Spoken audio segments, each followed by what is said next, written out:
Okay, so we've got a lot to unpack here. Definitely. You've both sent us some really detailed messages about your experiences with, well, a therapist, and Right. and you know, it's pretty intense stuff. It is. I really appreciate you trusting us with these stories, and we're going to do our best to sort of help you both make sense of it all. Yeah, you're both dealing with some pretty heavy stuff, but one thing that really struck me is that you're both potentially, autistic adults, right? And you're Yeah. trying to navigate life, with this therapist's influence kind of hanging over you. Yeah, absolutely. And it's not just the therapist. Right. It's like one of you is struggling with what it means to drop out of college, switch programs, and kind of feel lost about the future. Yeah. And the other is like grappling with trying to connect with people, especially women, while also trying to launch a career. Yeah, it's a lot. And it seems like this therapist, instead of helping, just made things more confusing. Yeah. And, it's important to say that what you're describing is something a lot of autistic people go through. Right. Navigating those, academic environments and social situations, that's tough for anyone, but it can be even harder when you're autistic, right? You might process information and interact with the world a little differently. Exactly. And it's like in those moments when you're feeling vulnerable, Yeah, that's when someone who wants to manipulate you can really take advantage. absolutely. So let's start with the college situation. Okay. It's totally understandable to feel lost and kind of directionless after dropping out, Mm-hmm. The pressure to follow that traditional academic path, it can be overwhelming, especially if you're not getting the right kind of support. For sure. And it sounds like you were really questioning everything, your choices, your abilities, even your place in the world. It's a lot to carry. It really is. And it's important to remember that, a lot of people on the spectrum, they find those traditional academic settings to be really, like, a bad fit. The structure, the social demands, the sensory overload, it's a lot to handle. Yeah, and it's easy to start doubting yourself when you don't have the right support. Absolutely. And it sounds like this therapist, well, didn't exactly make things any easier. It seems like he added another layer of complexity to an already tough situation. Right, right. Yeah. Okay, so now let's switch gears a bit and talk about the other experience. Okay. Navigating social interactions, trying to build a career, that's a huge undertaking.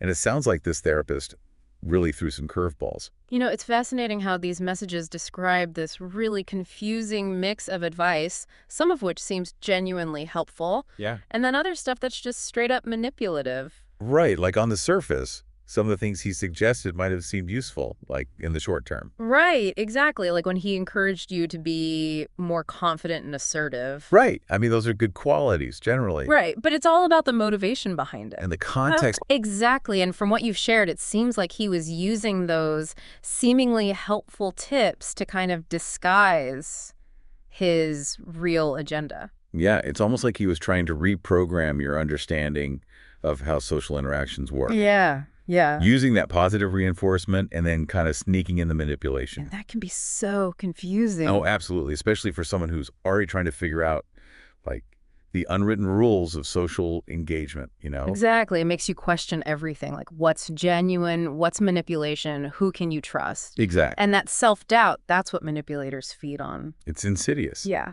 But let's get into specifics. Okay. What were some of the red flags that really jumped out at you from these messages? Well, one of the most disturbing things was how he tried to justify groping women. Which? Yeah, he actually said that some girls enjoy it. Oh my gosh. It's horrifying, right? Not only is it ethically wrong, but it shows a complete disregard for consent and boundaries. It's awful. And to present that as acceptable, even desirable, I mean, that can really mess with your perception of healthy relationships. Exactly, and it sets such a dangerous precedent. It's a complete betrayal of trust, especially for someone who's specifically asking for guidance on how to interact with women respectfully. Absolutely. It undermines the whole foundation of the therapeutic relationship. It really does. And then there's how he used those group therapy sessions, Right. encouraging people to be vulnerable and then allowing others to just criticize them harshly. Oh, wow. He even praised the people who were the most abusive. It's like he was setting up this arena of emotional vulnerability and just watching people tear each other down. That's a powerful analogy, and it seems like that's exactly what was happening. It's awful. He was weaponizing vulnerability, using it as a tool to control and humiliate people. And let's not forget how he isolated you from your support system. Right. When you expressed concerns about his influence, mentioning your family's disapproval, he immediately turned it around and said they just didn't understand his new ways. Classic isolation tactic. Yeah. It's all about cutting you off from anyone who might challenge him or offer a different perspective. It's all about control. Right. But it's not just about controlling you. It's about controlling how you see the world, how you interact with people, even how you see yourself. Exactly. He wants to warp your reality to fit his own narrative. It's a lot to unpack, and we're really just scratching the surface here. We are. But it's clear that you're both dealing with the lasting effects of this manipulation, and it's affecting your relationships, your self-esteem, your ability to trust your own judgment. Yeah, and it's especially tough when you're also trying to navigate being potentially autistic. Right. The social and emotional challenges you're already facing, they can be made so much worse by this kind of manipulation. It's like trying to solve a puzzle where the pieces keep changing, and you're not even sure what the picture's supposed to be. That's a great way to put it, that confusion, the self-doubt, the feeling of being off balance. That's all part of the manipulator's playbook. We want to keep you guessing, keep you dependent, Exactly. keep you under their control. Yes. But here's the good news. You're starting to see through it. Mm-hmm. You're questioning things, you're looking for answers, you're reaching out for support, and that takes a lot of strength and awareness. It really does. Recognizing those patterns of manipulation, that's a huge step in breaking free. It is. You've also mentioned another incident that felt manipulative, even though it wasn't directly related to this therapist. Right. It was about Einstein, Oh, yeah. and it just didn't sit right with you. Yeah, it's interesting how manipulation can show up in everyday conversations. And often it's disguised as something harmless, like a comparison or even a compliment. It sounds like they said something like, "You admire Einstein." Right. Right. Well, he might have known all about the universe, but he couldn't even put his own socks on. Would you rather be like that? I'm much happier being myself. Oh, yeah, that's a classic example of how manipulators can use subtle tactics to undermine your values and make you question yourself. It definitely left you feeling a little off kilter, even if you couldn't quite put your finger on why. Right, because on the surface, it seems like just a story, an anecdote. But let's break down why it feels so icky, okay? Okay. First, it creates cognitive dissonance. You've got this image of Einstein, this brilliant mind, Right. and then you're told he couldn't do something basic like put on his socks. Yeah. It messes with your ideas about intelligence. Yeah, like it's suggesting that intelligence comes with a price, Exactly. that it makes you less capable in other areas of life. Yeah, and that can be especially jarring for someone who really values their intelligence, who sees it as a strength. Right. It's like a subtle attack on your core values. It is. There's also this feeling of being manipulated emotionally, Totally. They start by flattering you. You admire physics. You like Einstein. Right, making you feel validated. Yeah, understood. But then they pull the rug out from under you by making intelligence seem like a bad thing. Classic bait and switch. It is. They get your trust by appealing to your interests, and then they use that trust to plant seeds of doubt. And then by presenting this false choice, like you can either be a brilliant but helpless genius like Einstein, Right. or be like them, supposedly happier and more capable. It's like they're limiting your options, trying to push you towards their way of thinking. It's about controlling the narrative, narrowing your choices. Right? They want you to believe that their way is the only right way. And these tactics can be so damaging, especially for people who are already navigating the complexities of being on the spectrum. Absolutely. It makes you question your perceptions, your strengths, even your identity. Right, and it reinforces this idea that you need to rely on others for guidance and validation. Exactly, which is exactly what that therapist was doing with you. Yeah. It creates this cycle of dependence. It undermines your belief in yourself. So what can someone do if they find themselves caught in this web of manipulation? Well, the first step is to acknowledge it. Right. It's not your fault. These people are experts at taking advantage of vulnerabilities and twisting reality. Yeah, it's easy to feel ashamed or embarrassed, like you should have seen it coming. For sure. But it's important to remember that manipulators are really good at what they do. They prey on people who are kind and trusting, Right. eager to learn. And often people who are neurodivergent, like those on the autism spectrum, might be even more susceptible to these tactics. Because they might process social cues differently. Exactly. Or have a stronger need for clear communication and rules. Right. It's not about being naive. Yeah. It's about approaching the world with a different set of social tools. So true. So once you've acknowledged the manipulation, what's next? The next step is to start unlearning those harmful patterns that have been ingrained in you. Right, like identifying the specific tactics that were used and understanding how they affected your thoughts, feelings, and actions. Exactly. It's like detoxing from poison. Mm-hmm. You got to identify the toxins and get rid of them. Right. And that might involve challenging those beliefs that were implanted in you. Like that intelligence is a weakness. Yeah, Or that you have to conform to certain social expectations to be accepted. exactly. It's about reclaiming your own values and setting healthy boundaries. What kind of person do you want to be? What kind of relationships do you want to have? Right. What are your non-negotiables? And once you understand your values, you can start setting boundaries that protect your emotional and mental well-being. And it's okay to be assertive about those boundaries. It is. You have the right to say no to anything that makes you uncomfortable or violates your sense of self. You do. And setting boundaries, it's not about being selfish. No. It's about honoring your own needs and protecting your emotional space.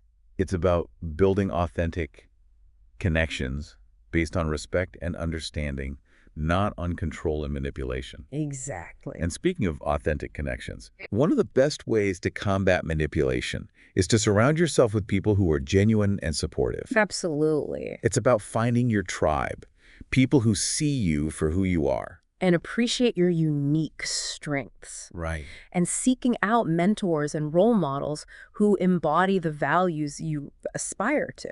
People who communicate well, respect boundaries. And value authenticity. Those role models can be so helpful in showing you what healthy relationships look like. And how to navigate social situations with confidence. Exact. And remember, you don't have to do this alone. Right. There are resources available to support you. Therapy with a qualified professional Yes. who understands manipulation and trauma, Yeah. that could be so beneficial. Absolutely. They can give you guidance, support, tools to help you process these experiences. There are support groups, Mhm. online communities where you can connect with others who've gone through similar things. It can be so validating to share your story and hear from others. Yes. And sometimes just talking to a trusted friend or family member can make a huge difference. It really can. Just having someone to listen and offer support. You've both shared some incredibly personal and painful experiences, You have. and it takes a lot of courage to face them head on. It does. But you've also shown incredible resilience Yeah. and a deep desire to heal and grow. Absolutely. It's clear that you're both intelligent and insightful people who are capable of building really fulfilling and authentic lives. And we believe that by taking these steps to recognize, unlearn, and reclaim your power, you can break free from this manipulation and create a brighter future for yourselves. It's about moving from feeling stuck and confused to a place of empowerment and self-discovery. Exactly. And it's about recognizing that these experiences, as difficult as they've been, Yeah. have given you valuable insights into human behavior and the importance of setting boundaries. And protecting your well-being. These experiences, while painful, can actually become a source of strength and wisdom. They can help you navigate future relationships with more awareness and discernment. Absolutely. And they can empower you to advocate for yourself Yes. and for others who might be vulnerable to manipulation.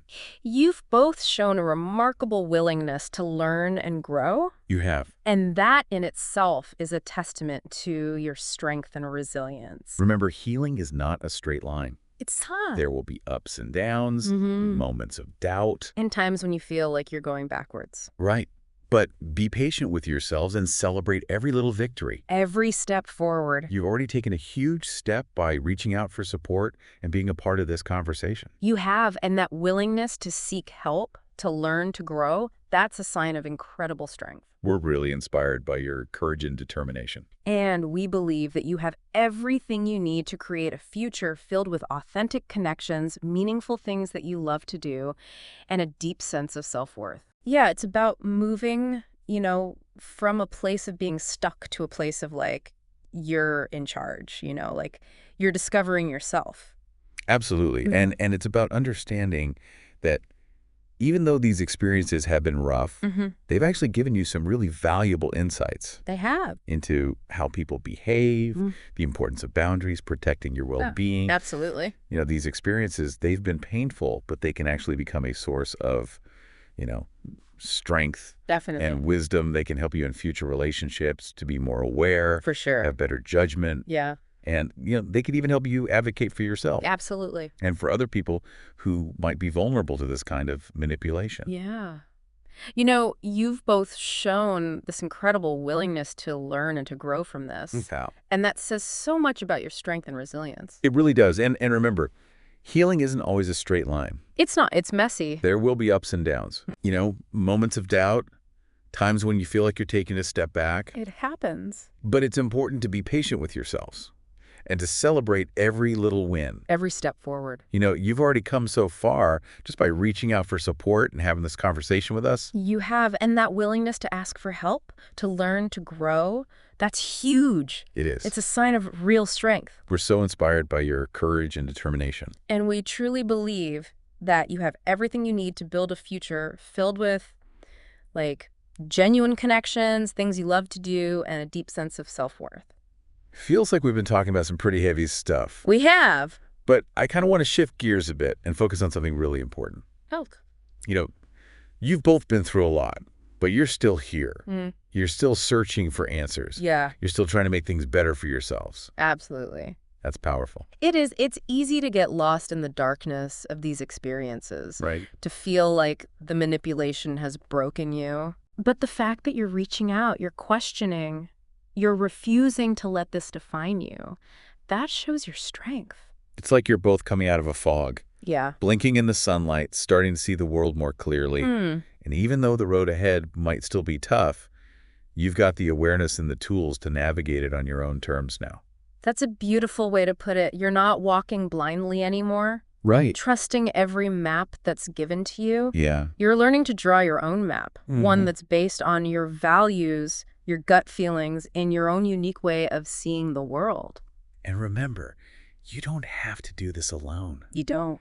There are so many people out there who understand what you're going through, who can offer support, guidance, a listening ear. There are therapists who specialize in helping people heal from these kinds of relationships. Right. Support groups where you can connect with others who've been there. Online communities where you can share your story and find resources. And sometimes, even just talking to a friend or a family member you trust can make a huge difference. It can. Just having someone who believes you, who validates your experiences, who reminds you of your strengths, that can be really powerful. Absolutely. As you continue on this journey of healing and growth, be patient with yourselves. Be patient. There will be good days and bad days. There will be times when those old doubts creep back in. It happens. It's all part of the process. Yeah. Healing, it's not a straight line. It's more like a spiral. Right. You might circle back to those familiar painful spots, but each time you do, you'll approach them with a little more understanding and resilience. A new perspective. Exactly. And as you heal, you'll start to notice that grip of the manipulation loosening. You'll start trusting your own judgment again, setting those healthy boundaries, Right. building relationships based on respect and honesty. You'll reclaim your power, your voice, your ability to create a life that's true to you. Absolutely. You're not just healing for yourselves. Yeah. By Right. sharing your stories, by talking about manipulation, you're helping other people who might be going through the same thing. You're creating this ripple effect of healing and empowerment. It takes so much strength to speak up about these things. It does. Especially when society tells us to stay silent, to sweep things under the rug. To pretend everything's fine. Yeah. But your voices matter. You do. Your experiences matter. And by sharing them, you're helping to break this cycle of abuse and create a world where manipulation isn't tolerated. So to both of you, we want to say thank you. Thank you. Thank you for your courage, your vulnerability, for sharing your stories. You are both incredibly brave and inspiring. And we know you'll go on to do amazing things. We hope this deep dive has given you some clarity, some validation, and a sense of hope. Remember, you're not alone. You have the power to heal, to grow, to create a future filled with joy, authenticity, and real connections. And if you ever need a reminder of your strength, just think about how far you've already come. You've faced some incredible challenges, and you've come out stronger. You have. Keep believing in yourselves, keep seeking support, keep fighting for the life you deserve. You got this. We're cheering you on every step of the way. You have. And, it's so easy to want to just, not talk about this stuff. Right, to just bury it. Yeah, pretend it didn't happen. But it's so important that you're speaking out. It is. Because your voices matter. They do. Your experiences matter. And by sharing them, you're helping to break this cycle of abuse. You're helping to create a world where this kind of manipulation isn't okay. So to both of you, we want to say thank you. Thank you. Thank you for your courage, for being so open and vulnerable, for sharing your stories with us. You're both so brave and inspiring. And we know you're going to do amazing things. We really do. We hope this deep dive has given you some clarity, Right. maybe some validation, and a sense of hope that, things can get better. Remember, you're not alone in this. You have the power to heal, to grow, to create a future that's full of joy and authenticity and real, genuine connections. And, if you ever need a reminder of how strong you are, just look back at how far you've already come. You've faced some incredible challenges. You have. And you've come out stronger on the other side. Keep believing in yourselves. Keep reaching out for support. Keep fighting for the life you deserve. We're cheering you on every step of the way. Take care. You got this.